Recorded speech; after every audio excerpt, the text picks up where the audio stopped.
بسم اللہ الرحمن الرحیم۔ السلام علیکم۔ امام جعفر صادق علیہ السلام کی خدمت میں ایک شخص آ کر عرض کرنے لگا، اے نواسۂ رسول صلی اللہ علیہ وآلہ وسلم، کوئی ایسا عمل بتائیں جس سے دعائیں فوراً قبول ہو جائیں اور غیبی امداد اللہ کے دربار سے اس طرح آئے کہ زندگی میں کوئی بھی دکھ باقی نہ بچے۔ جیسے ہی یہ سوال پوچھا گیا تو امام جعفر صادق علیہ السلام نے فرمایا، اے شخص، میں نے اپنے بابا، انہوں نے اپنے بابا اور انہوں نے اپنے بابا اور انہوں نے اللہ کے رسول صلی اللہ علیہ وآلہ وسلم سے سنا کہ جب آسمان پہ ذو الحج کا چاند ظاہر ہوتا ہے تو فرشتے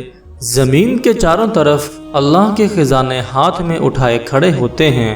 اور اس وقت جو انسان ذو الحج کے چاند کی خبر سنے یا ذو الحج کے چاند کو دیکھے تو عشاء کی نماز سے پہلے سورہ رحمان پڑھ لے